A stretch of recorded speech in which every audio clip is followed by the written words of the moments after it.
Bienvenidos, qué gusto estar de nueva cuenta con ustedes en Foros HRN-TSI, hoy con el tema que ya hemos adelantado y anunciado, el acceso a una educación de calidad, segura e inclusiva. En la próxima hora y media vamos a enfocarnos en este tema de trascendental importancia, sobre todo para los países del Triángulo Norte Centroamericano. Gracias por acompañarnos, por estar de nuevo con nosotros en Foros HRN-TSI. De inmediato saludo a mi compañera y amiga Pamela Saraí Espinal de Cuello.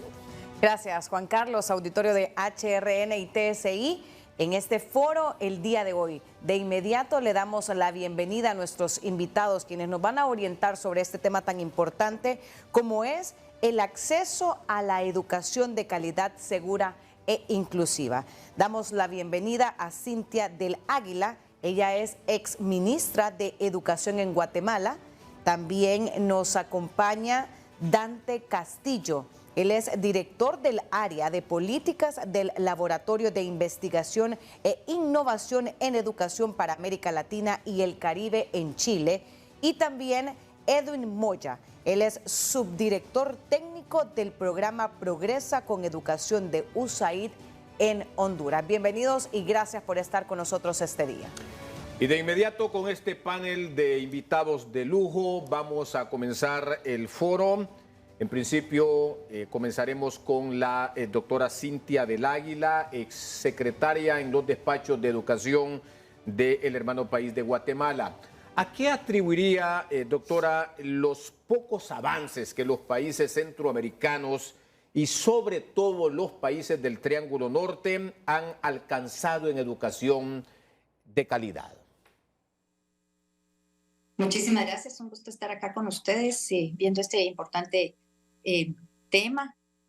Bueno, creo que nuestros países han tenido a lo largo de muchísimo tiempo retos en lo que es calidad educativa, cobertura, el poder retener a los niños, el poder preparar a los maestros. Hay muchísimas razones por las cuales los avances son lentos. Han habido avances porque sí han habido estudios que han hecho que, digamos, nos digan que hay algunos indicadores en donde hay progreso, pero no es el suficiente como para pensar que estamos tranquilos ya de haber llegado a cierto nivel. La calidad educativa pues es la más necesaria para poder hacer y promover el desarrollo de un país. Entonces, aspectos claves que deberían de verse y con los que creo totalmente es la preparación inicial de los docentes, es decir, cuando están estudiando para ser docentes, y la preparación en el camino. La pandemia vino a hacer un poco desequilibró esto aún más, nuestra brecha es más grande, pero creo que hay necesidad también, además de preparar a los docentes, además de darles una formación continua y de acompañarlos, porque no es solo de darles todas las herramientas y ahí terminó y va a ser la solución. Es necesario que el currículum sea relevante para cada una de las escuelas, pero es una descentralización es también importante y esa es una de las áreas donde no se ha logrado avanzar. Se ha debatido mucho sobre lo que es la infraestructura y pues, es muy romántico decir que un niño puede aprender bajo un árbol, pero la infraestructura es importante para que los estudiantes vayan con seguridad a poder recibir sus clases, a aprender y a desarrollarse. Y pues la equidad y la inclusión son dos temas que ahora están de moda, pero están de moda por su importancia, porque se les ha dado esa relevancia que es necesaria.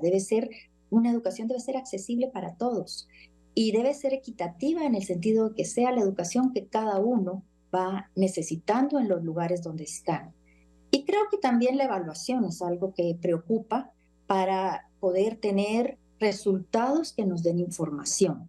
En cierta forma, nuestros países poseen estadísticas que son en su mayoría confiables, pero esos vaivenes de cada uno de los gobiernos podría hacer que las estadísticas no sean permanentes y no den la información para tomar decisiones en su momento. Entonces, en realidad creo que necesitamos invertir más en educación, necesitamos establecer cuáles son esos retos a los que se enfrentan los países centroamericanos. En Guatemala, pues obviamente hay una crisis del aprendizaje y en todos los países también. No se aprende lo que se debe, no se adquieren esas habilidades básicas. Las evaluaciones nos dan como resultado que, aunque hay mejoras, tener un 14% de logro en matemáticas o menos de un 30% en lectura, no nos puede decir que antes era menos, ahora es esto, pero no es suficiente. Como le digo, han habido algunas mejoras, pero no son suficientes y hay desafíos en cuanto a inclusión, retención y la calidad del aprendizaje. Así que esto, pues en términos generales, la deserción también es algo que tenemos que pensar. Platicábamos antes del foro que esta deserción escolar tiene muchos elementos que con los que se puede explicar y con los que se podría prever, pero hay elementos que salen de lo que es el ámbito puramente del sistema educativo y que ya se vuelve algo más sistémico dentro de un país. Y esto crea brechas sociales. Tenemos aquí poblaciones rurales, poblaciones que están en áreas mucho más privilegiadas, y esto también trae como consecuencia que la educación no sea equitativa, y a eso tenemos que tender, a ver cómo poder dar educación de mejor calidad a quien más lo necesita. Y por último, pues pensaría que también la violencia y la corrupción son dos flagelos que hacen que no podamos avanzar porque son obstáculos para poder implementar las políticas realmente efectivas. Y hablando de la educación en el mundo, Singapur es el país con la mejor educación.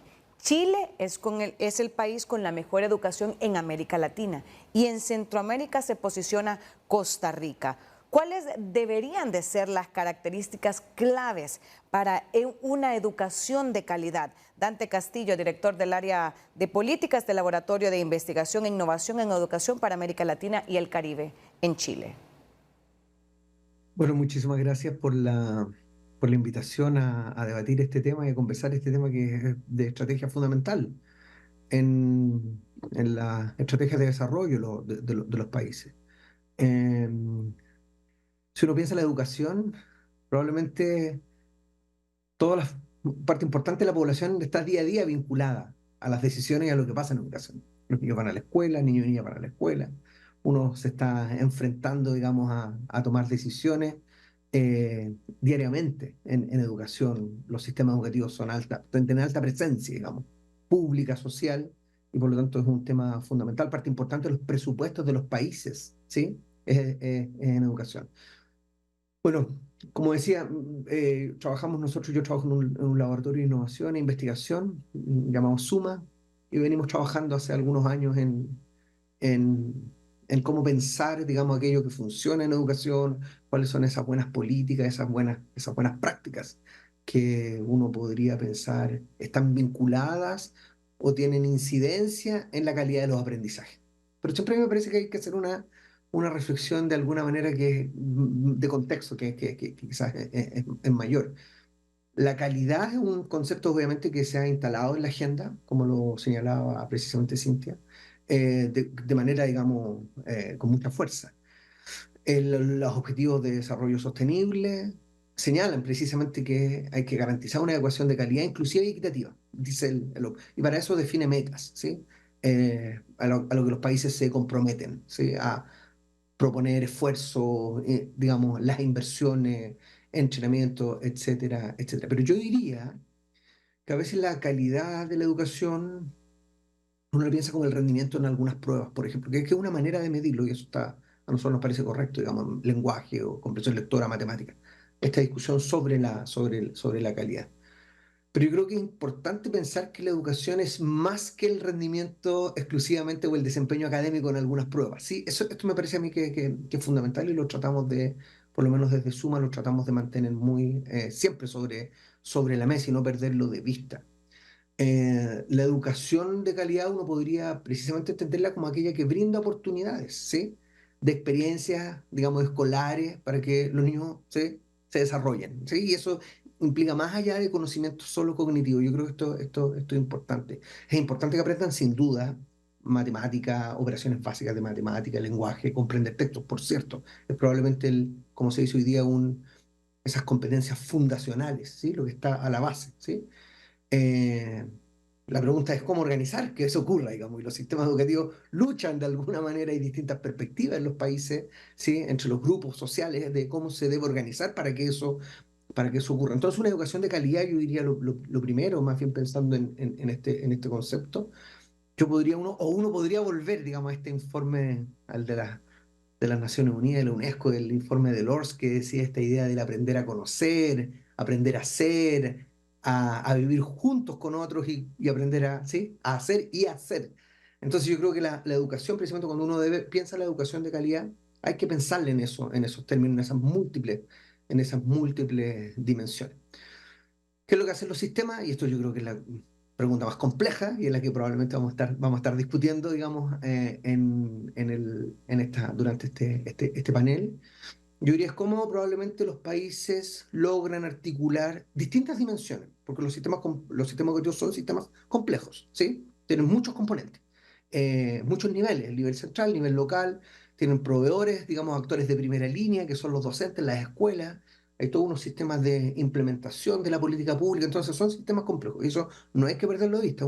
Las decisiones en política educativa y en educación cuando aparecen muy simples hay que tener cuidado, porque en realidad sabemos que son complejas, digamos, y sabemos que hay que articular de buena manera los distintos componentes del sistema. Entonces me parece que los países que han avanzado en desarrollar esto han avanzado en ese conjunto precisamente en ese conjunto de dimensiones, como decía precisamente Cintia, en financiamiento, en infraestructura, en formación docente, ¿sí? En currículum, etcétera, etcétera, en proveer espacios de aprendizaje para los estudiantes que sean seguros. Entonces yo diría que probablemente hoy día lo que sabemos, ¿sí? En la literatura y en educación es que es necesario pensar en esa coordinación de los sistemas, ¿sí? Cómo los múltiples componentes y los múltiples actores y niveles, ¿sí? Interactúan precisamente para ofrecer una educación que permita y dé precisamente esas oportunidades de aprendizaje de desarrollo integral, diría uno. Bueno, lo dejaría por aquí, pero me parece que ahí hay un elemento más de fondo. Como lo hemos anunciado, está también con nosotros este día Edwin Moya, él es subdirector técnico del programa Progresa con Educación de USAID en Honduras. USAID con una presencia manifiesta, incidente en nuestro país, trabaja desde distintas áreas para estimular el crecimiento económico, avanzar en la justicia social, pero también mejorar la salud y la educación. Y a través de la educación tiene incidencia en distintos proyectos, en distintos proyectos. Ahora, ¿cómo están, Edwin, enfocados esos proyectos en estimular la educación de calidad en Honduras? Buenos días a los colegas panelistas, Juan Carlos, Saraí. Realmente, desde Progresa con Educación, una de las distintas intervenciones que tiene USAID en Honduras, estamos enfocados en ayudar en contribuir al sistema a que se mejore el acceso, justo el tema que ustedes han puesto en la mesa, porque vivimos realidades que ameritan una suerte de contribuciones de actores sociales dentro del país, pero la cooperación ha escuchado esto y ya está colaborando para atender problemas como los que les plantearé. La exclusión educativa en Honduras es un asunto que se ha agravado en mucho en los últimos años, llámese por fenómenos ambientales, llámese por los problemas relacionados con la salud, pero reiteradamente hemos estado siguiendo que hay 44 de cada 100 niños y jóvenes en las edades dentro de 3 a 17 años que no están matriculados en la educación formal. Para el medio rural, eso llega a ser 48.7%, es decir, tenemos un problema grave de acceso y esto tiene que ver mucho de lo que los colegas han explicado. Si pienso por la persona, tiene que ver con que están perdiendo la esperanza, que están perdiendo la confianza en que a través de la educación va a haber la oportunidad de mejorar sus condiciones de vida. En materia de calidad de aprendizaje, la última evaluación de desempeño de marzo del 2023 nos mostró que solo 52 niños y niñas y jóvenes de tercero, quinto y octavo grado tenían un nivel de desempeño aceptable. Repito, 52 de cada 100. Y en matemáticas, en estos mismos grados, solo 8 de cada 100 estudiantes tenían el nivel de desempeño aceptable. Reitero, como cooperantes, nuestro papel es de apoyo al sistema y a los actores del sistema, especialmente a la Secretaría de Educación en tanto primer actor y llamado a garantizar el acceso a educación de calidad. Para ello trabajamos en mejora de una serie de las variables que los colegas han mencionado. Las prácticas docentes, la actuación del docente es por demás importante y en eso obviamente esas prácticas derivan tanto de su formación inicial como de la formación complementaria.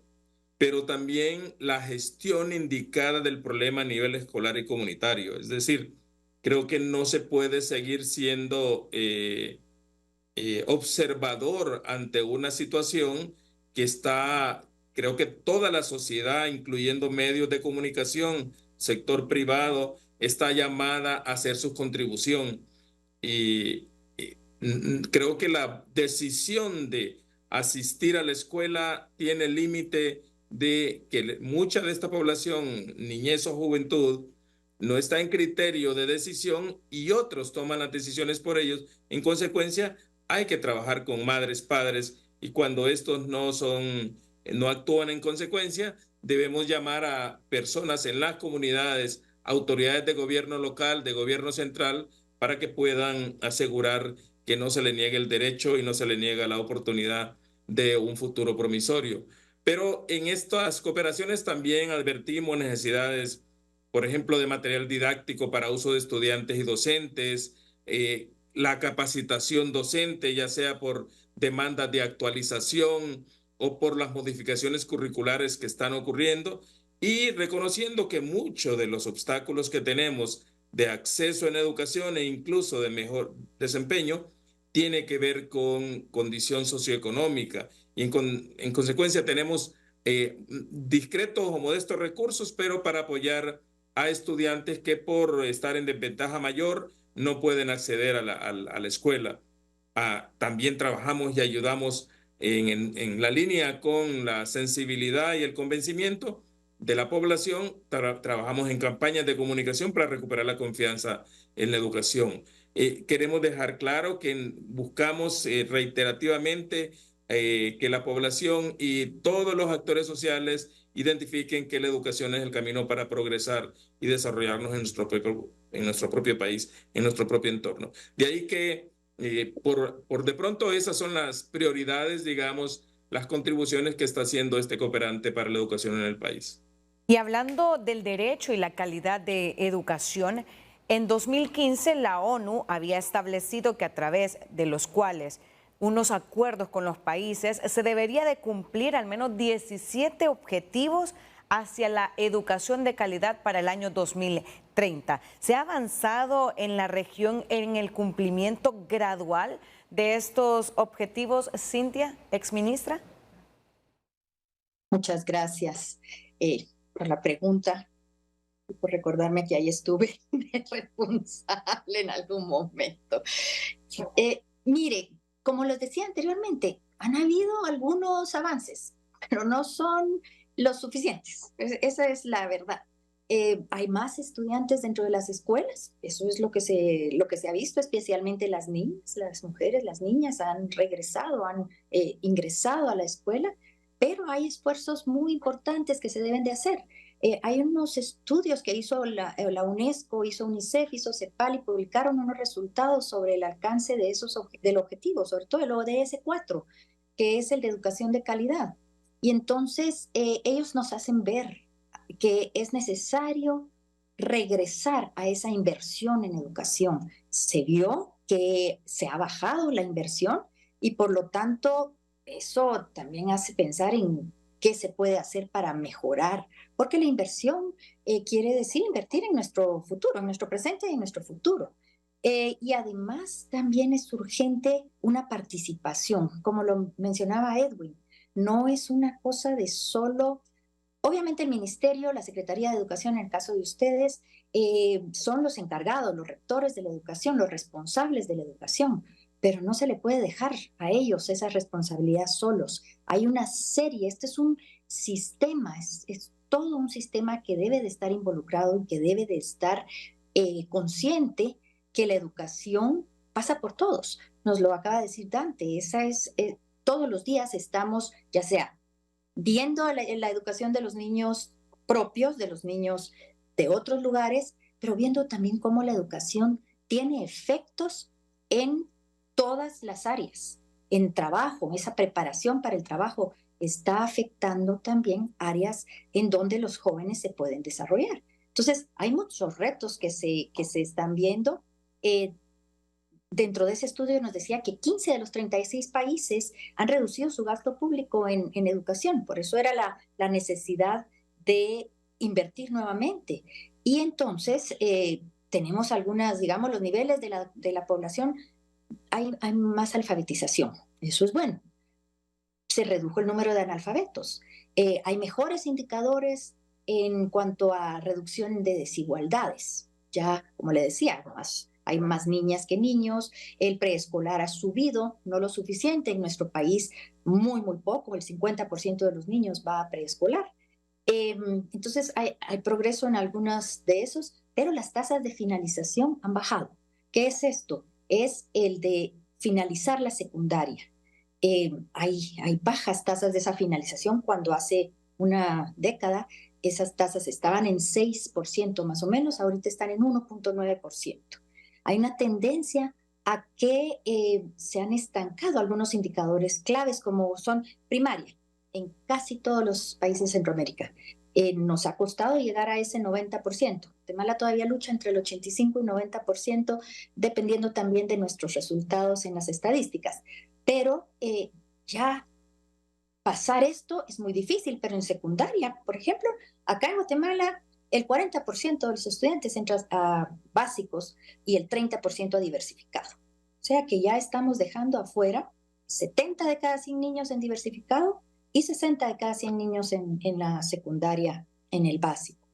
Y también la educación terciaria también ha tenido brechas importantes que nos hacen preocupar, pero más que todo ocupar y ver cómo podemos hacer. Hay oportunidades, a pesar de que los retos nos ponen en alerta, cómo retener a los mejores docentes, cómo retener a los jóvenes dentro del sistema y cómo vencer esto que nos decía Edwin, esa desesperanza que existe para los jóvenes y los mismos padres acerca de la educación y de la necesidad, la importancia, la utilidad, sobre todo, pues se debe de invertir en el fortalecimiento del sistema, en mejorar los sistemas de información. Sí, las estadísticas son importantísimas porque se pueden tomar decisiones cuando uno tiene datos. Dante nos lo decía, a ver, la evaluación es importante porque nos da información de cómo está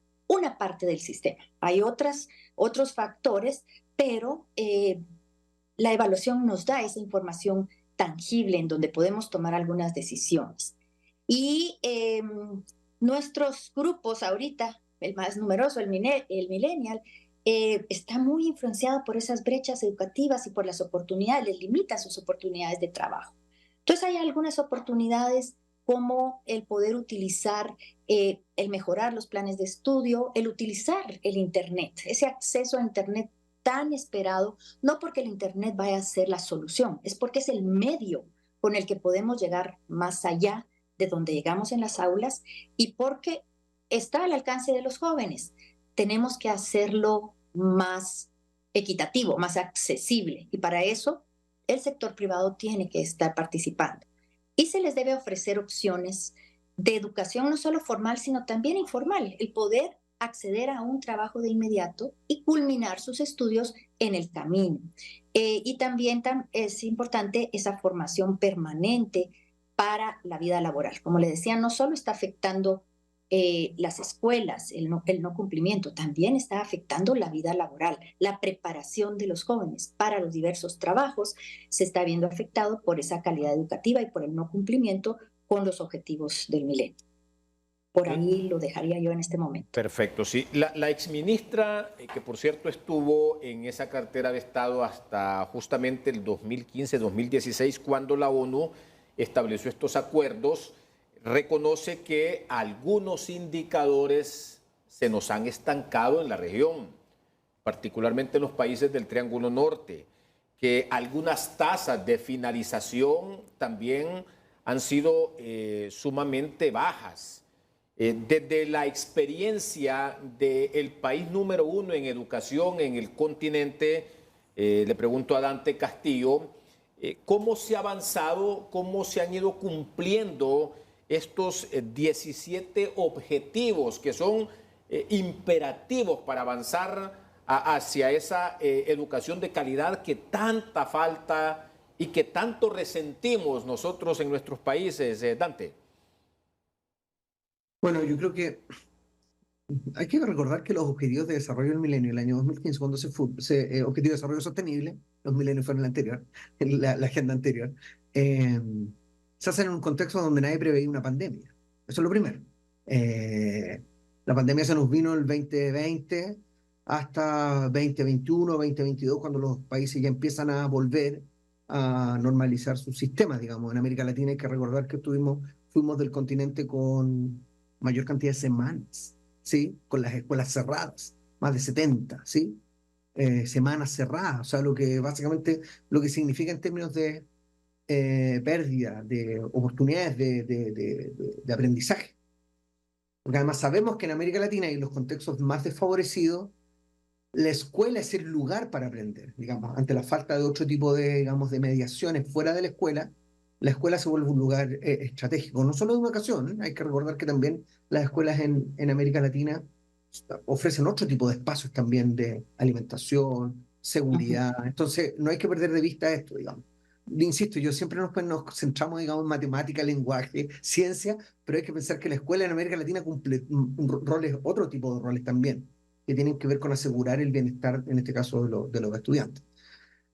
El reporte precisamente que mencionaba Cintia sobre los progresos hacia las metas del 2030, que trabajó la UNESCO en América Latina con UNICEF, muestra en eso, digamos, que no estamos en camino, digamos, esto no, y las metas que se habían comprometido, digamos, y los objetivos no se van a llegar. Porque obviamente no es una cuestión, insisto, es una cuestión, digamos, que es necesario pensarla de manera sistémica. Solo quiero señalar quizás un par de datos que yo creo que es importante siempre tenerlo a la vista cuando uno habla de educación. A veces los que trabajamos en educación olvidamos, y esto es autocrítica, olvidamos que la educación está inserta en un sistema, está inserta en la sociedad, no trabaja aislada. ¿Qué quiero decir con esto? Hay otros fenómenos que inciden en lo que ocurre dentro de la escuela. Por ejemplo, los niveles de pobreza. Los países de América Latina tenemos niveles de pobreza y desigualdad altos, ¿sí? Y esas características de la población, por lo tanto, inciden en cómo los estudiantes llegan a la escuela y el esfuerzo, por tanto, que tienen que hacer los docentes, las comunidades educativas, precisamente para poder, digamos, trabajar sobre esa población, ¿sí? En la medida que se expande la educación, que se expande el acceso, empieza a llegar a la escuela niños y niñas con necesidades de alguna manera que son particulares. Entonces, hay que desarrollar toda una infraestructura, digamos, pedagógica, financiera, ¿sí? Que logre atender de manera efectiva a esos nuevos estudiantes. Y eso yo creo que no hay que perderlo de vista, por lo tanto. Entonces, uno dice, bueno, es el tipo de población con el que estamos trabajando al expandirse. Uno, dos. Si uno compara y uno mira los datos a nivel comparado, la inversión pública por estudiante en América Latina es mucho más baja comparada con el resto de los países. O la desigualdad al interior de los países, digamos, al interior en América Latina, entre los países también es muy variada. Voy a señalar algunos datos gruesos. En América Latina aproximadamente se invierten por estudiante gasto público alrededor de $2.500, aproximadamente. Información UNESCO que la ha presentado también CEPAL. 2.500, 2.600 dólares. Los países más, digámoslo así, de mayor nivel de desarrollo económico, uno los mira en la OECD, ellos están invirtiendo por estudiante alrededor de 11.000 dólares por estudiante. Los países que estamos conversando, Honduras, Salvador del Triángulo Norte, están en torno a los 1.500 dólares por estudiante. Y eso implica una consecuencia inmediata, digamos, cuánto se tiene el sistema, y eso implica que los esfuerzos que haya que hacer, precisamente, son esfuerzos mayores de nuestro sistema, de nuestros países. Entonces, me parece que hay una dimensión que tiene que ver con cómo pensamos la consecución de esos objetivos como algo que no solo ocurre dentro de la escuela, sino que ocurre en la sociedad. ¿Sí? Cómo disminuimos los niveles de pobreza, cómo mejoramos las condiciones de infraestructura. Muchas escuelas en América Latina no tienen electricidad o agua potable. ¿Sí? Uno podría pensar que uno dice, bueno, pero no tiene que ver específicamente con el docente y lo que hace. No, pues no tiene que ver con eso solamente. Tiene que ver con que la educación esté inserta en un sistema social que de alguna manera ofrece mejores oportunidades para que los niños y niñas aprendan. Entonces, cuando miramos la Agenda de Desarrollo Sostenible y esos objetivos, decimos, bueno, ¿por qué no estamos alcanzando? Bueno, porque hay más elementos que no solo están en la escuela, sino que tienen que ver con el nivel de desarrollo de los países, donde obviamente también la escuela juega un papel fundamental y por lo tanto el esfuerzo que probablemente tienen que hacer los gobiernos y tienen que hacer los estados acá en la región es mayor en educación. Ya vamos a conversar enseguida precisamente sobre qué tipo de esfuerzo, porque nosotros decimos en suma, solemos decir, hay que invertir más, pero también mejor. ¿Sí? ¿Qué significa eso? Invertir más, correcto, es cierto, porque tenemos nuestro nivel de inversión es bajo, y mejor en el sentido de que hay que invertir en cosas que sean, nosotros solemos decir que sean eficaces, ¿sí? Es que efectivamente logren tocar esas teclas, diríamos, o esos dimensiones, esas variables relevantes que permitan mejorar esos aprendizajes.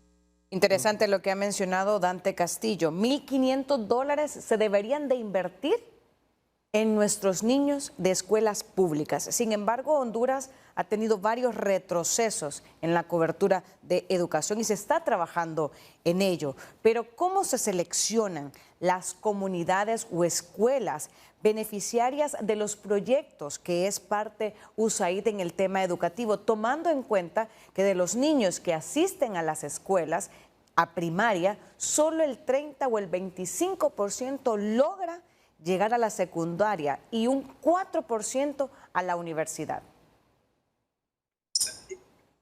En la ubicación ahora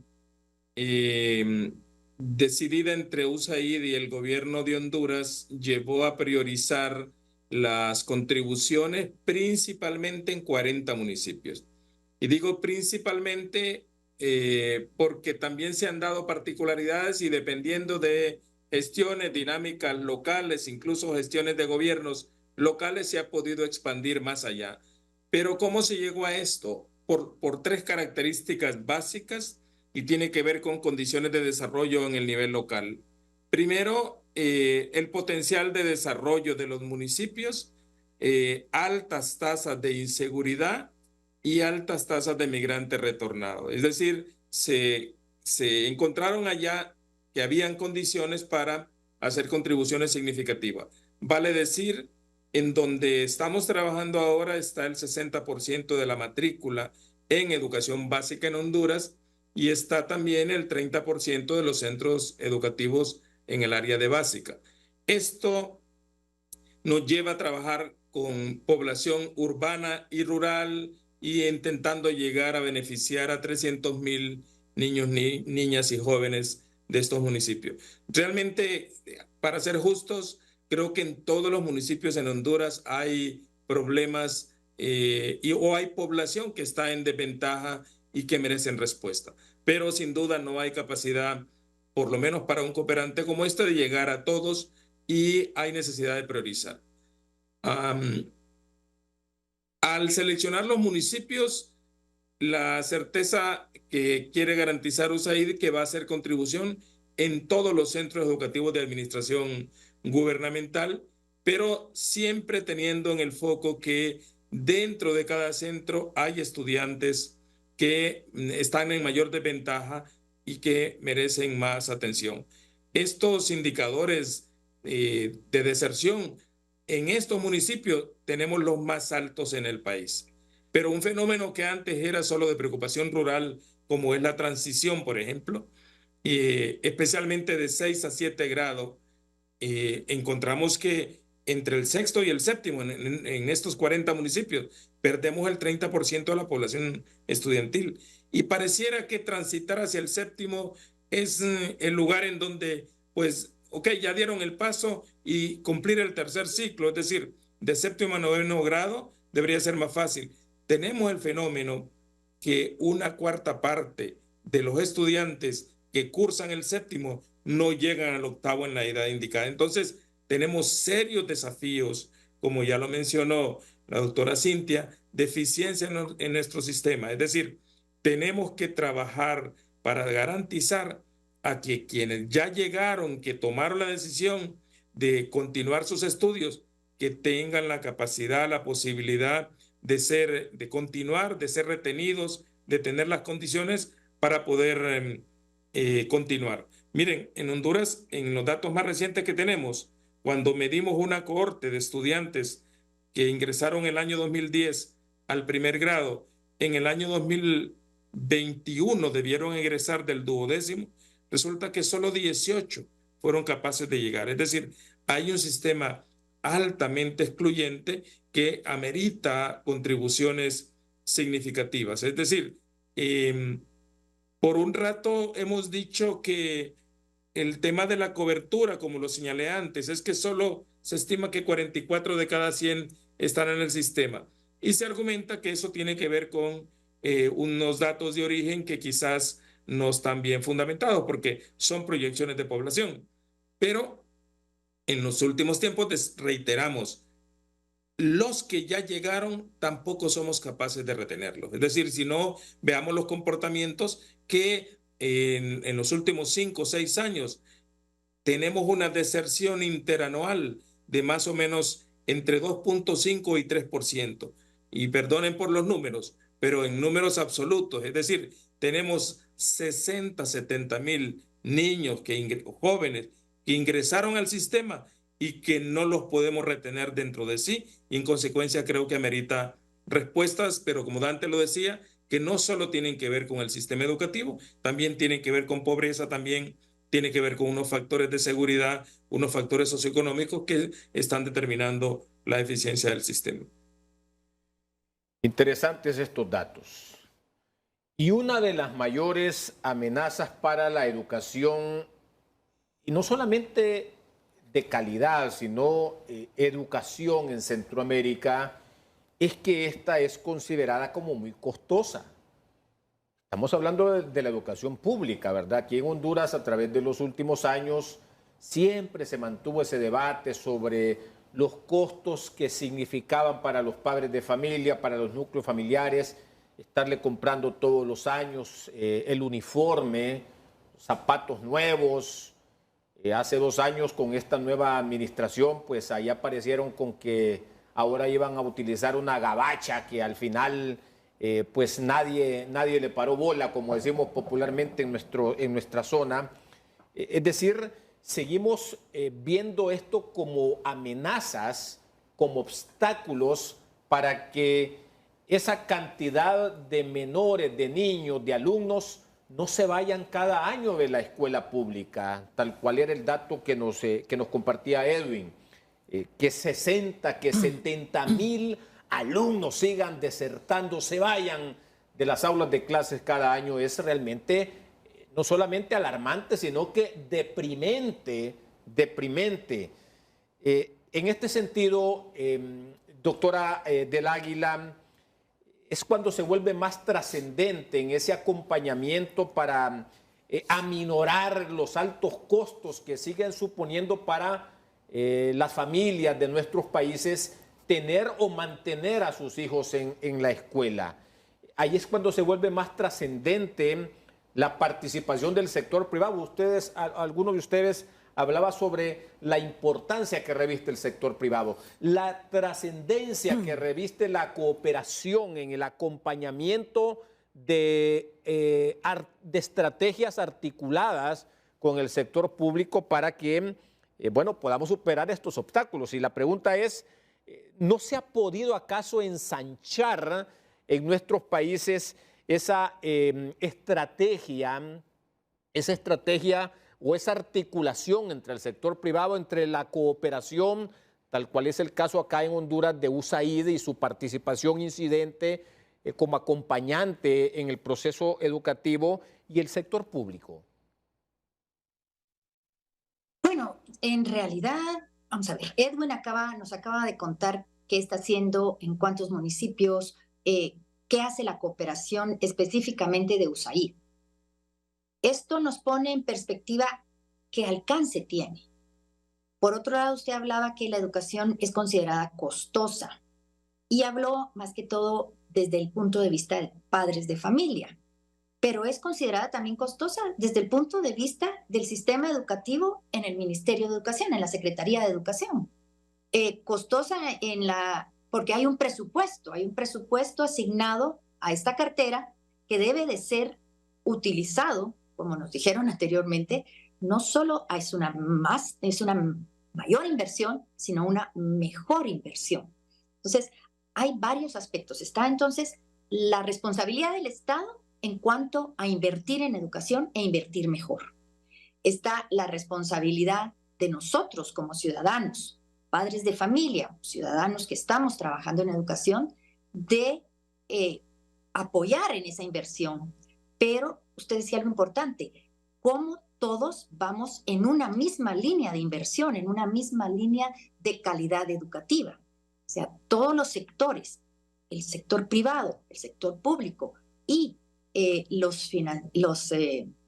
agencias de financiamiento externa pueden poner cada quien su granito de arena para ir en esa misma línea, no cada quien por su lado. Eso creo que es lo más importante, que el ministerio pueda ser verdaderamente el rector, pero tenga la apertura para ver en qué se está invirtiendo, en qué están interesadas las agencias y hacer coincidir ese interés con la necesidad. Entonces, tenemos la inversión en presupuesto nacional aquí en Guatemala ha sido básicamente primaria y es la que está más fuerte, digamos. Luego empezó a irse hacia secundaria un poquito y a preprimaria, pero no es la misma inversión y lo que es necesario es que se pueda invertir más y mejor, una inversión que sea inclusiva, que sea equitativa y que sea de calidad. No solo es poner más presupuesto, porque hay presupuestos muy, muy grandes, pero es cómo usar ese presupuesto y cómo hacer que otras fuentes de financiamiento de la educación apoyen a una inversión que tenga como foco central el desarrollo de los jóvenes, de los niños. No es solamente, o sea, son varios factores, lo hemos hablado, creo que los tres lo hemos mencionado. No es solamente los materiales, no es solamente la infraestructura, no es solamente el currículum, la formación docente, el reconocimiento a los docentes, es todo un sistema en donde todos debemos de ver esos beneficios a largo plazo. La educación es una inversión que se va a ver en el corto, en el mediano y sobre todo en el largo plazo, porque es necesario el desarrollo de los jóvenes, de los niños, para que puedan insertarse como parte de la fuerza laboral, pero también como ciudadanos participantes, que puedan ser esa respuesta para nuestros países para hacer los cambios verdaderos. Es necesario, definitivamente, como nos decía Dante, esto es multisistémico, la reducción de la pobreza. No se va a reducir desde la educación, pero sí una educación, y hay estudios que lo mencionan, mientras más años de educación hay, las fuentes para ganar dinero pues son mejores. Es necesaria la participación ciudadana con una educación mejor, pero también la participación ciudadana en una educación mejor. Efectivamente, los padres deben de invertir cierto monto, pero en cosas importantes y nuevamente priorizar. Y creo que es invertir eficientemente, promover la equidad y sobre todo fomentar esa colaboración, estar abiertos a ver en una misma línea qué es lo fundamental para un país y todos los esfuerzos unirlos para que no haya polarización de esos esfuerzos que al final se pierden. Y por último, yo diría que también es necesario que estos esfuerzos sean sostenidos en el tiempo, que lamentablemente en nuestros países no sucede por los cambios de gobierno. Entonces, es una inversión para el futuro, pero es una inversión que tiene que ser sostenida, que tiene que ser colaborativa, que tiene que ser participativa y que promueva la equidad. Y hablando de la equidad, ¿cuáles son las mejores prácticas para fomentar la equidad, la diversidad en las escuelas y también incluir a personas con discapacidad? Ya que en el mundo hay más de 1.000 millones de personas con discapacidad y de estas personas solo un 3% logra ingresar a la universidad sin tomar en cuenta las dificultades que tienen estos niños para ingresar a una escuela y más del sistema público.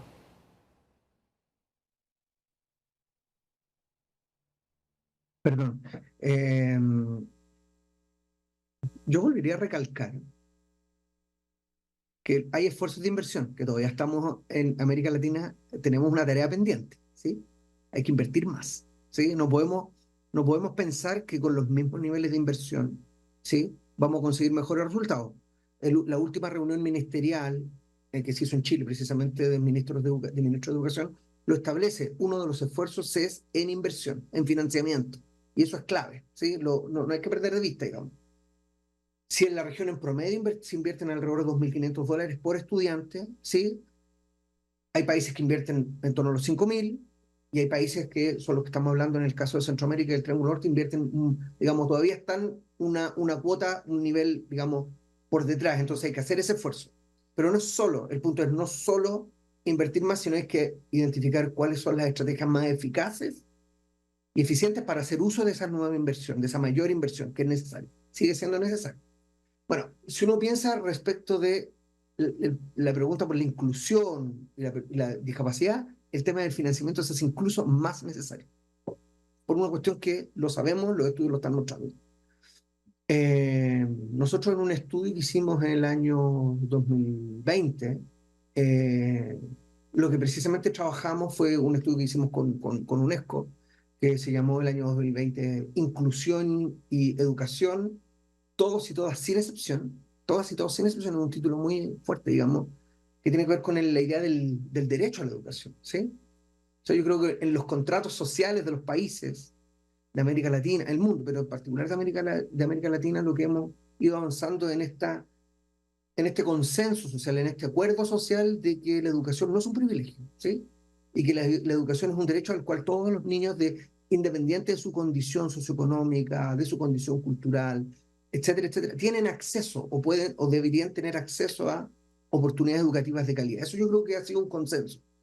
Pero como esos consensos sociales tienen que estar de alguna manera respaldados en infraestructura, en organización, en capacitación, digamos, es precisamente lo que hay que ver cómo organizamos eso, con financiamiento público, con financiamiento privado, cuál es la mejor manera para conseguir esos objetivos. A mí me parece que eso es fundamental.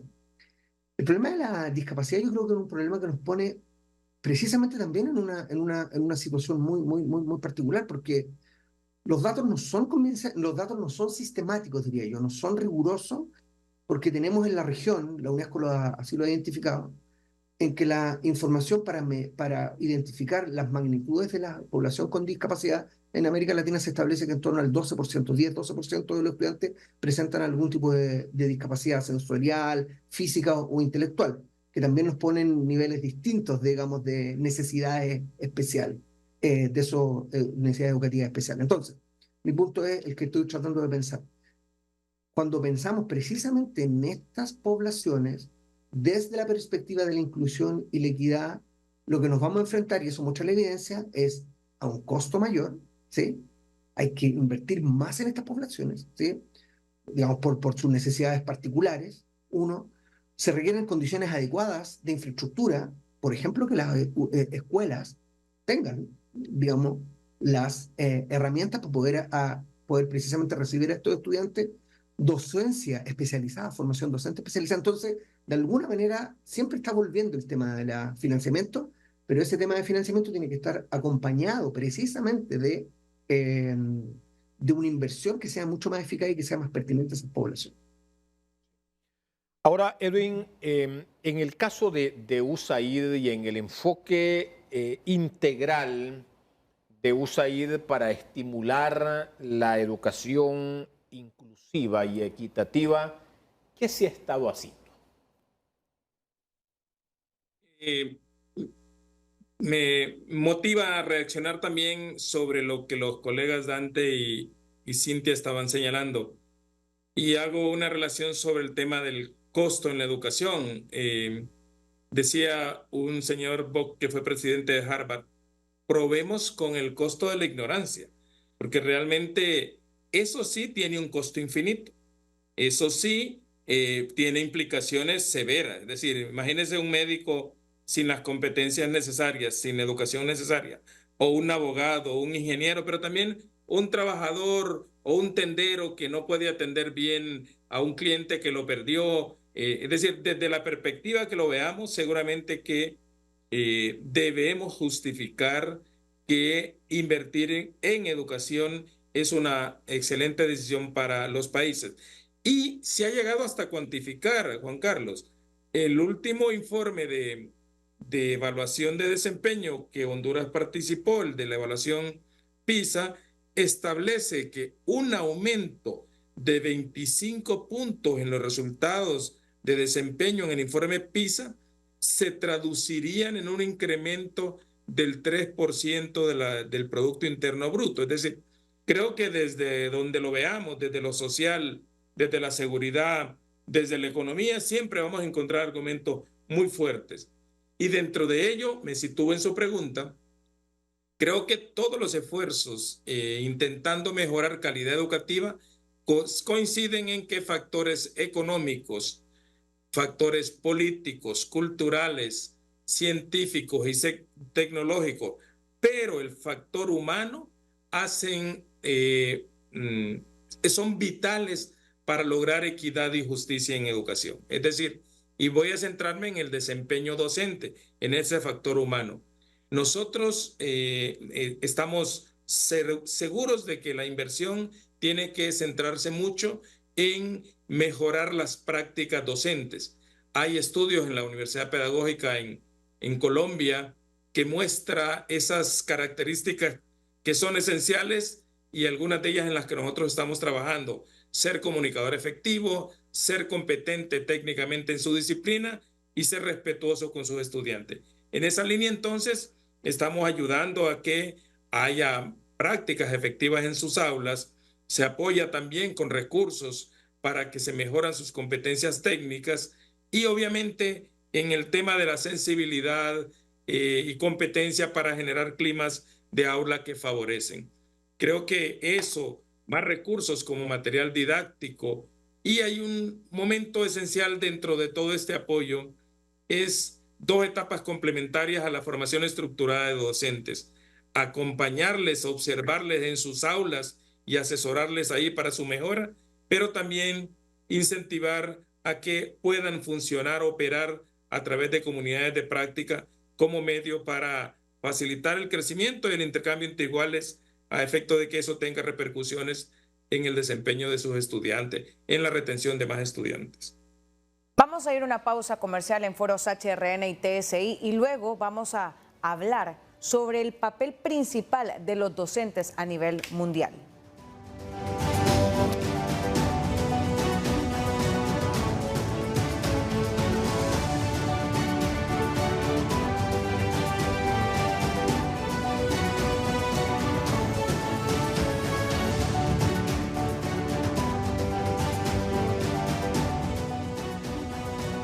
Según datos de el BID, mientras continuamos aquí en foros HRN, TSI, y también datos que nos compartía Edwin Moya desde USAID, la tasa de abandonos de los estudios en nuestros países sigue siendo alarmante y particularmente en secundaria. Tenemos lamentablemente, y este es un dato que lo compartimos con Dante allá a la distancia, seguimos teniendo uno de los indicadores más bajos, más deprimentes en América Latina en cuanto a abandono, en cuanto a deserción.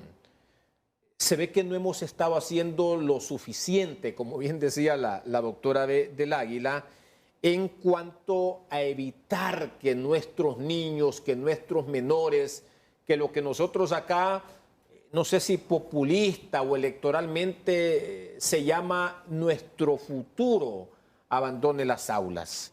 ¿Por qué no hemos podido evitar esto, doctora del Águila? Quisiera que reparáramos, que nos detuviéramos un poco en esto, porque yo creo que es necesario, no sé si van a coincidir conmigo, que le demos un poco más de tiempo y de pensamiento a los factores que siguen promoviendo que más y más niños se vayan cada año del aula de clase. El dato que nos proporcionaba Edwin respecto a la cantidad de alumnos que anualmente abandonan la escuela pública en Honduras es realmente deprimente. No sé si es la misma experiencia de Guatemala, doctora Velaila.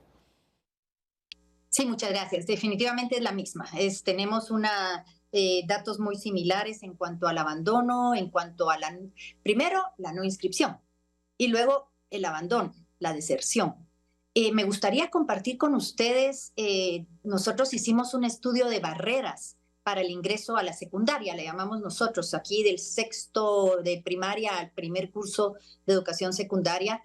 Es una de los mayores retos que hay. Después de que hubo el reto de primero de primaria para seguir a segundo, y uno decía, si un niño pasa a segundo grado primaria, ya termina, es casi seguro que termina. Bueno, pues ahorita es ese reto de sexto grado de primaria a primer curso básico.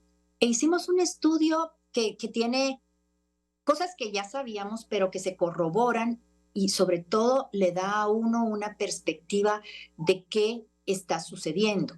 Nosotros dividimos los resultados, fue un estudio con entrevistas, con encuestas, con observaciones, hubo una serie una metodología muy importante y entonces las barreras más prevalentes que encontramos son los desafíos. El primero, los desafíos económicos. Esa limitación financiera que impide cubrir los gastos de la educación secundaria, de básicos. En nuestro caso, en Guatemala, efectivamente, la educación pública es gratuita, pero en secundaria, la provisión de otros materiales y, como nos decía Dante, la importancia de, digamos, la alimentación en secundaria ya no se da, útiles escolares se da mínimo. En secundaria lo que más se usa son los libros no los da el gobierno. Entonces, eso va haciendo que la educación secundaria verdaderamente, la parte económica, sea una barrera para poderla continuar. Hay uniformes, hay transporte, que está asociado también a lo mismo. Luego, otra barrera importante es la percepción que se tiene sobre la relevancia que tiene la educación. Y hablábamos hace un momentito, esa percepción de que no garantiza un futuro mejor y sobre todo en términos de empleabilidad. Esa es la percepción que hay tanto en jóvenes como en adultos. Está por otro lado, otra barrera está las responsabilidades familiares.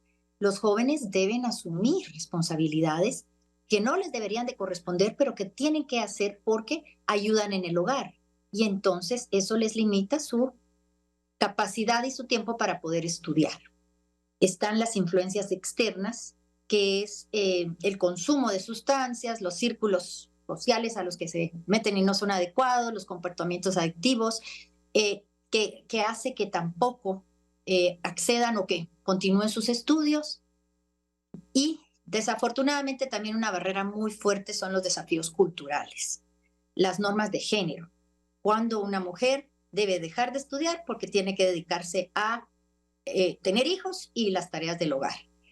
Y también hay normas ahorita, los hombres cuando deben empezar a estudiar para apoyar en la casa o tener su propio hogar. Y están las aspiraciones relacionadas con la migración, tanto la migración interna como la migración externa.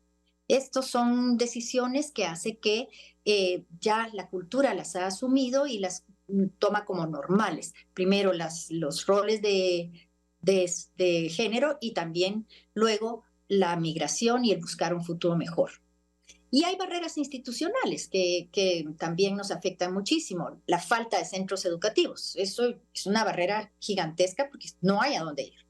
Y si hay, no es cercano. Entonces ahí viene, se une con la barrera económica porque no hay transporte adecuado para poder ir o tienen que trasladarse durante horas. Y hay ciertos factores institucionales que están afectando que ya es más socioemocional, el acoso escolar o la misma calidad educativa, las barreras lingüísticas en algunos momentos y el acceso a materiales. Entonces, como les decía, nosotros estuvimos viendo en las comunidades, viendo con padres de familia, con estudiantes, con docentes, con directores, y ellos también nos decía que encontramos nosotros dentro del estudio que hay factores perpetuantes y factores estructurales que son condiciones que contribuyen a que esas barreras existan y que no hay. Hay algunas intervenciones que los mismos participantes nos daban para poder lograr que esa brecha de la no asistencia y para lograr estrategias para mejorar ese acceso y permanencia, en opinión de ellos, es algún apoyo. Y nosotros desde los proyectos y desde el gobierno también se ha visto, son las becas a los estudiantes y subsidios. Eso ayuda a que los niños y los jóvenes permanezcan en el sistema. También están las campañas de sensibilización, como nos hablaba Edwin, el crear ese momentum, esa importancia, ese imaginario de la importancia de la educación para una mejora, pero entonces la educación debe responder a esa necesidad de empleabilidad y de desarrollo. Mejorar los recursos y el acceso a la tecnología para poder expandir esa calidad educativa. Efectivamente, es muy costoso y en algunos lugares no hay luz. Nosotros tenemos ahorita 148 escuelas en las que en 14 no hay luz para poder poner el equipo que estamos poniendo. Pero ahí es donde nos mueve a trabajar con las autoridades locales, con las autoridades municipales, con otras agencias y el poder buscar soluciones con la misma comunidad, como podría ser en este caso paneles solares o el ingreso de la energía por medio de las autoridades locales. Una inversión en infraestructura y el acceso, una capacitación a los docentes, apoyo y orientación socioemocional, eso es lo que han solicitado, programas preventivos de acoso escolar, programas de apoyo lingüístico también y acceso a modalidades flexibles. Esa es otra cosa de las que sí han hecho mucha solicitud las comunidades, y es que la educación formal también dé acceso a una educación flexible en donde los jóvenes puedan trabajar y al mismo tiempo puedan seguir mejorando. Y algunos datos alarmantes en este tema educativo sobre la deserción es el siguiente. En Latinoamérica hay un 4.7% de deserción. En Guatemala casi el 70%. En Honduras el 55%. ¿Cómo se puede lograr en estos países de Centroamérica que la deserción no sea el principal motivo o atraso en el sistema educativo y más para los niños y niñas de escasos recursos? Porque la mayoría de los desertantes son de las zonas rurales. Dante Castillo. Bueno, los datos que dispongo y públicos de UNESCO muestran exactamente lo mismo, que los niños, la deserción y los niños y niñas jóvenes fuera de la escuela son particularmente altos. En América Latina y en países, digamos, los países del Triángulo Norte, Honduras, El Salvador, Guatemala, digamos, sobre el 60%, cercano al 70%, están fuera de la escuela, particularmente en secundaria. Yo creo que hoy día tenemos más conciencia de que secundaria se ha vuelto un nivel crítico, ¿sí? Los últimos 30 años probablemente de desarrollo educativo en la región han ido mejorando los niveles de acceso y retención en el nivel primario, ¿sí? El problema radica probablemente con mayor fuerza en el nivel secundario, por las razones que precisamente señalaba Cintia.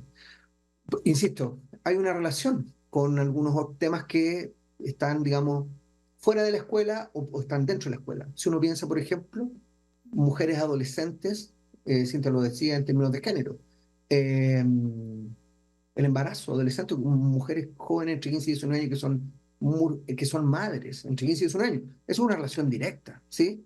Si una persona, si una chica, una niña, ¿sí? A los 15 años, 16 años, es madre, probablemente las limitaciones o las probabilidades de que salga de la escuela, ¿sí? Van a ser mucho mayores, la probabilidad es mucho más alta.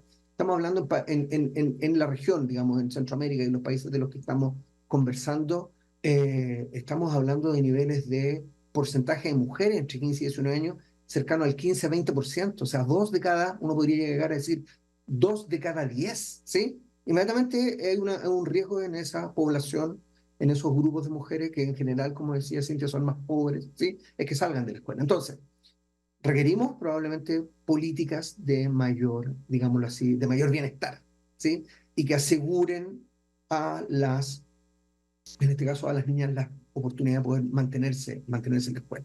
Y eso implica desarrollar programas, y aquí viene una dimensión que es tremendamente compleja y particularmente interesante, es cómo se articulan los esfuerzos ministeriales. Porque uno podría decir, bueno, esto es solo un problema del que se tiene que hacer cargo el Ministerio de Educación, o tiene que haber trabajo intersectorial con otros ministerios, ¿sí? Los ministerios de desarrollo social, los ministerios de la mujer, o que hagan esfuerzos a nivel de género, a nivel de salud. Sabemos que el embarazo es un problema que ha sido históricamente tratado como un problema de salud pública. Entonces, digo, ahí hay una dimensión del trabajo intersectorial que es fundamental precisamente para que poder contribuir precisamente a estas mayores tasas de retención y mayores grados y mayores tasas de finalización. Entonces, uno podría pensar que hay elementos que están dentro de la escuela, ¿sí?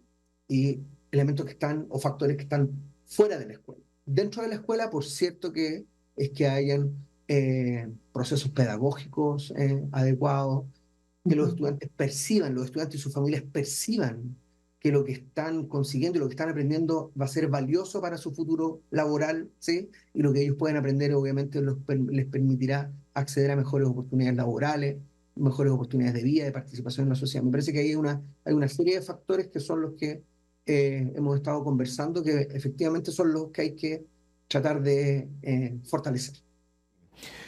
En el caso de USAID, le pregunto a Edwin, ¿qué incidencia tienen estos indicadores, como por ejemplo el del abandono, el de la deserción, en lo que, digamos, pudiese ser un replanteamiento del enfoque de los programas o proyectos que USAID fomenta en la escuela pública de Honduras? Bueno, creo que desafíos hay muchos. Desde la Secretaría de Educación ahora se aborda desde las modificaciones curriculares que hay que hacer. Nosotros, a partir de mucha información que accedemos, esperamos que también todo llegue a manos de los docentes, como por ejemplo las evaluaciones de fin de grado, que es tortuoso cada tanto tiempo conseguir que se realice, para ayudar a que usar la evaluación como medio por excelencia para hacer decisiones, debe ser parte de la rutina. Estudios recientes nos demostraron en Honduras que cuando los docentes usan los resultados de las pruebas de fin de grado y usan la evaluación formativa para planear y realizar sus clases, tiene impacto en la retención, tiene impacto en el desempeño académico. Entonces, ayudar a que el sistema tiene información para hacer decisiones, para nosotros es una ocupación importante. De ahí que estimulamos que se pueda mantener rutina en hacer evaluaciones de desempeño académico de los estudiantes. También ayudamos a que se monitoreen otros indicadores para verificar que estamos mejorando en acceso y en retención de la población en edad escolar. Un paso inicial en tiempo reciente ha sido fortalecer incluso los sistemas de información de la Secretaría para disponer de información objetiva para monitorear y hacer decisiones en materia de cobertura en educación, para hacer monitoreo y decisiones en materia de transición en edad indicada y de eficiencia en el sistema. Acompañamos también a la Secretaría de Educación en los cambios que están haciendo en materia curricular. Tiempo reciente, ellos están con un plan pertinente, ambicioso, de pasar de un modelo de curricular hacia, basado en estándares educativos, hacia competencias laborales, competencias educativas, y creo que en todo eso les estamos acompañando porque sentimos que eso es un camino correcto que ayude a tomar decisiones. Los investigadores también en la Universidad Pedagógica han confirmado bastantes variables que pueden estar mejorando todos estos indicadores, y en uno de los grandes que han identificado es que en la medida que los estudiantes, que madres, padres, mejoran las creencias en cuanto a lo que puede significar completar la educación, incluso acceder a la universidad, seguramente que les dará mejores posibilidades de un desempeño aceptable. Entonces, hay muchas variables. USAID también hace parte de toda la Alianza por la Educación, en el que se aborda el tema de infraestructura, pero también estamos abordando el tema de disponibilidad de material didáctico en manos de estudiantes y de docentes. Esa es la importancia, esa es la trascendencia del acompañamiento. Esa es la estrategia articulada e interinstitucional que realmente impacta, porque a la luz de la evidencia, los gobiernos no lo pueden hacer solos, no lo van a poder hacer solos si no lo están haciendo solos. De ahí la trascendencia que particularmente este programa Progresa con Educación, que desde el 2022 implementó USAID en la escuela pública hondureña, ha tenido este tipo de impactos. Necesitamos este tipo de acompañamientos como el que Progresa con Educación de USAID ha permitido que a través del mismo más de 300,000 niños, 300,000 menores, 300,000 estudiantes hayan podido ser acompañados en este proceso. ¿Cuántos de estos 300,000 o más de 300,000 decidieron por este tipo de acompañamientos como Progresa con Educación de USAID no se fueron del aula de clase? Miren ustedes la trascendencia, la incidencia que el acompañamiento tiene en la formación o en la estructuración de un proceso educativo como el que nosotros tanto necesitamos para sacar del oscurantismo de la ignorancia a miles y a miles de estudiantes.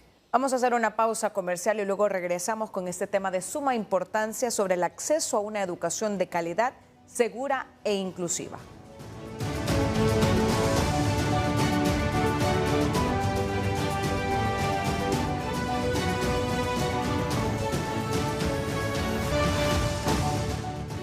En la recta final de Foros HRN-TSI, le pregunto a la exministra de Educación de Guatemala, la doctora Cintia Beláguila, ¿qué más se debe hacer?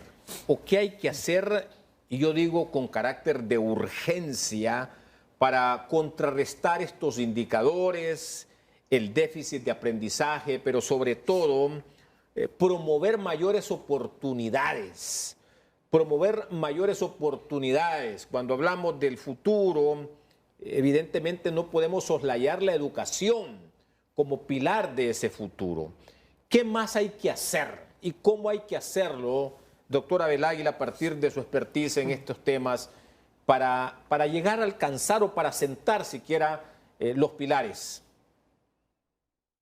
Bueno, muchas gracias por la pregunta, y para completar con esto, hay varios factores que contribuyen a una mejor calidad educativa.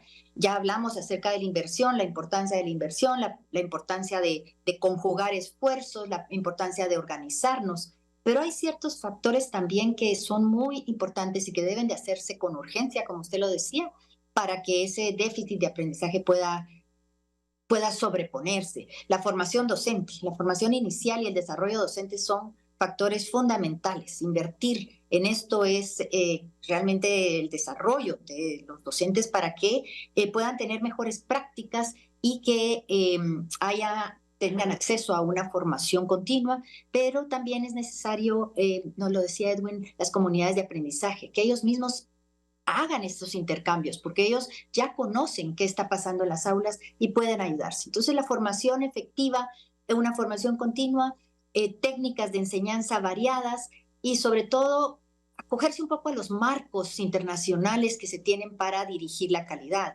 El marco de la enseñanza universal. Todo niño tiene derecho a la educación, pero también todo niño puede aprender si se le ponen las condiciones en las que puede aprender y igualmente utilizar esos fondos de conocimiento, fondos que quiere decir el conocimiento que ya tienen los niños, aprovecharse de esto, tener un currículum relevante y actualizado que no solo les dé las habilidades y competencias básicas, pero que también tome en cuenta lo que ellos traen desde su hogar, desde su comunidad, y vean que esto que están aprendiendo lo van a utilizar en el futuro inmediato, que está siendo útil para poderse insertar nuevamente en vida laboral, pero también en la vida ciudadana. Temas como sostenibilidad, como la sostenibilidad ecológica, la ciudadanía global y sobre todo lo que son el aprendizaje socioemocional. Una educación inclusiva y equitativa para que verdaderamente sea de acceso para todos. Ampliar ese acceso en todas las formas posibles y ahí es donde se necesita la participación de todos. Yo estaba hace unos minutos en la pausa felicitando a Edwin y hago extensivo a los medios, le digo cómo hacen para que los medios tengan un programa como este, en el que pongan a la educación como algo tan relevante, tan importante. Y eso es ese compromiso por la educación de todos los sectores es fundamental para dar un mensaje de esperanza, pero de urgencia. Necesitamos que los niños completen los niveles, que haya una educación equitativa. Necesitamos poderles dar más recursos, necesitamos poder acercar la tecnología. Y una de las cosas que se habló también muy importante es la evaluación.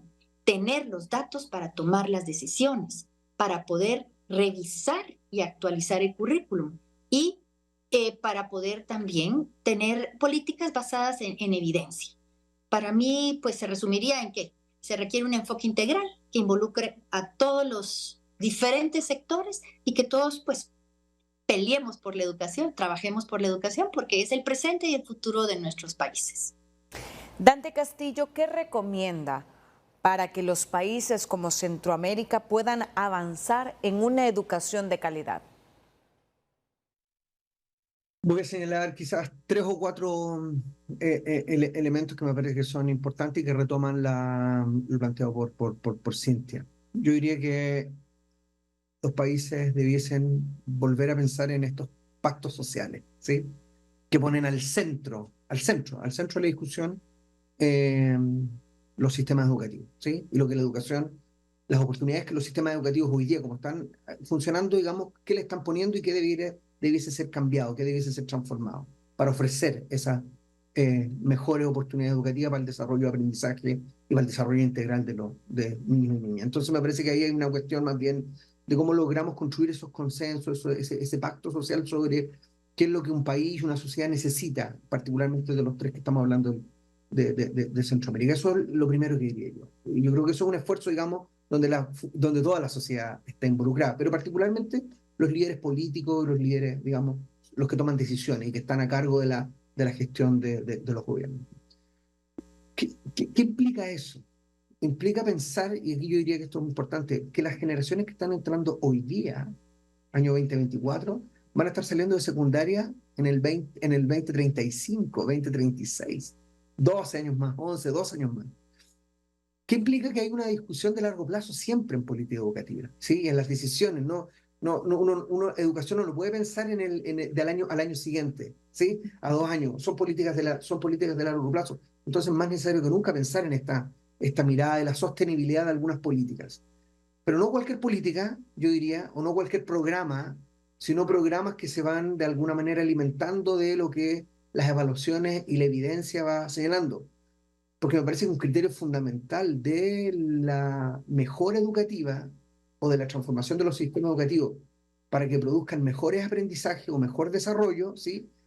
Tiene que ver con con cómo miramos la eficacia de las políticas. A veces nos olvidamos de la eficacia, nos olvidamos de si se están logrando los resultados, y se logran los resultados en la medida en que los podemos evaluar. Si no evaluamos, ¿sí?, lo que está pasando, digamos, es muy difícil saber si hay que reorientar el camino, hay que reorientar el barco, hay que hacer ajustes, etcétera, etcétera. Entonces me parece que ahí hay un tercer elemento de preocupación que tiene que ver con la preocupación por la eficacia. Y por último diría yo, y esto me parece que es importante, y que ya ha aparecido, digamos, es cómo pensamos la formación docente y el desarrollo profesional de los docentes. En la escuela los docentes son el factor más importante. Que posean mejores pedagogías, que desarrollen estrategias más efectivas, me parece que es una cuestión clave. Nosotros estuvimos, y termino con esto muy brevemente, estuvimos la semana pasada en Montevideo lanzando una plataforma que desarrollamos en Suma, que lo que hace precisamente es proveer orientaciones para la enseñanza efectiva de los docentes, ¿sí? Y me parece que ahí hay una cuestión clave, que es lo que pasa al interior de la escuela y cómo los docentes, los apoyamos a los docentes para que sus clases y sus procesos de enseñanza impacten en los resultados de aprendizaje. ¿Y cómo proyectos como Progresa con Educación de USAID puedan, como bien lo decía al cierre Dante, podamos verlos como esa semilla que quede bien sembrada en la educación pública de Honduras, Edwin? Yo me afilio con los conceptos que han compartido recién Cintia y Dante, pero nosotros ayudamos en un tema que sentimos que es fundamental.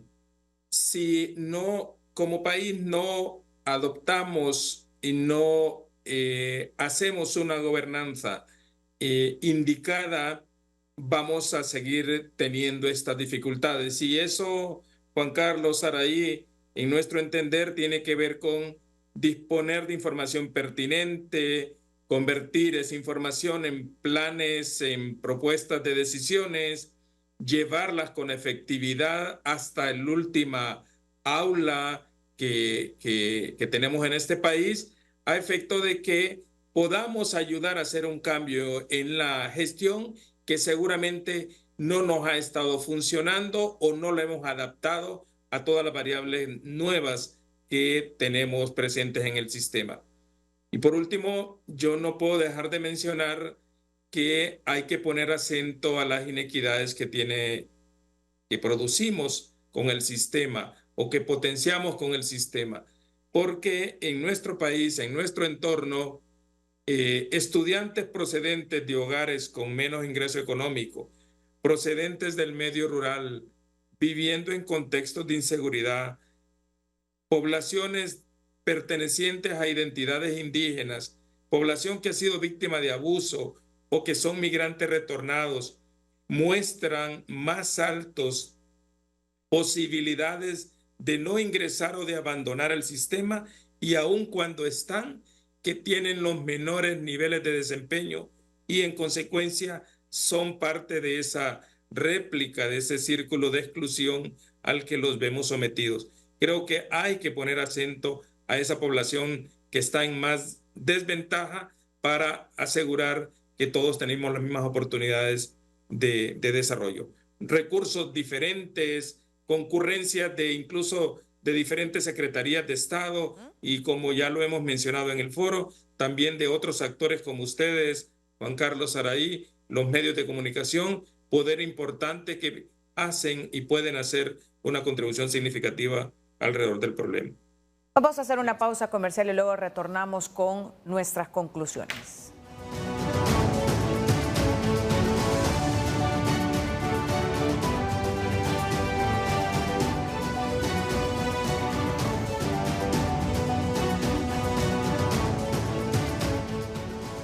Con una enorme deuda en lo que respecta a la calidad, cobertura y pertinencia, transcurre el año escolar 2024. Honduras sufre una verdadera calamidad educativa. En promedio, 900,000 niños y adolescentes no tienen acceso a los servicios de educación. En esa misma lista de indicadores negativos se calcula que el 75% de estudiantes no alcanza los estándares en lectura ni en matemáticas. Unos 70,000 o 100,000 incluso desertan anualmente de las aulas de clase, y la masa de alumnos que fueron excluidos por la pandemia no han regresado, pasaron a formar parte de una generación perdida. En foros HRN y TSI le hemos dado una mirada al tema. Cintia del Águila, exministra de Educación en Guatemala, señaló que ha habido avances, pero muy lentos. Además, no son suficientes. Hay que tener en cuenta que la calidad es necesaria para promover el desarrollo de un país. Son varios los factores que entran en juego: la preparación de docentes, la descentralización, la infraestructura, la equidad y la evaluación son relevantes para alcanzar una educación con calidad. En esta materia hay que invertir más, añadió la exfuncionaria cuando subrayó que en Guatemala, como en los otros países, tienen una crisis en el aprendizaje. Hay desafíos en la cobertura, deserción y aprendizaje que hay que enfrentar, porque todos los problemas en educación generan profundas brechas sociales. ¿En qué estamos invirtiendo para incidir en el desarrollo de la educación? La inversión en educación debe ser equitativa, inclusiva y de calidad. Al menos 15 de 33 países del área han reducido su inversión en educación. Aunque se ha incrementado la matrícula preescolar, se ha estancado la cobertura en el nivel primario y se ha incrementado la tasa de término de los ciclos de enseñanza. Muchas barreras son las que interfieren en una enseñanza de calidad.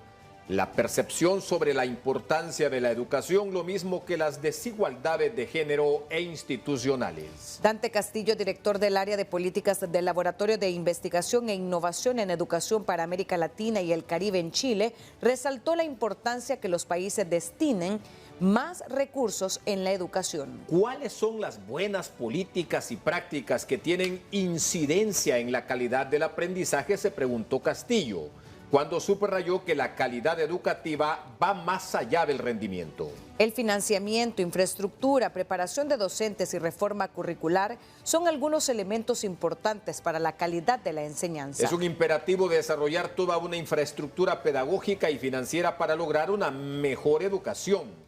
En este último punto es lamentable que la tasa de inversión de América Latina sea más baja que en el resto de regiones. En promedio se estima que es de $2.500, pero en los países del Triángulo Norte de Centroamérica es de alrededor de $1.500. En su participación en foros HRN-TSI, Edwin Moya, subdirector técnico del programa Progresa con Educación de USAID, expuso que todos los actores deberían de estar enfocados en el acceso a la educación con calidad. A través del programa Progresa de USAID se ha logrado beneficiar a 300,000 niños, acompañar a los docentes en el paso de un modelo curricular a otro de mayor competencia y establecer una alianza para garantizar la disponibilidad de material didáctico y mejorar la intervención en la infraestructura escolar. Porque la exclusión educativa en Honduras se ha agravado mucho en los años recientes, de tal manera al menos 44 de cada 100 jóvenes que no están matriculados en la educación formal y en el área rural es de un 48%. Solo 52 niños de tercero, quinto y octavo grado tienen desempeño aceptable en español y otras materias,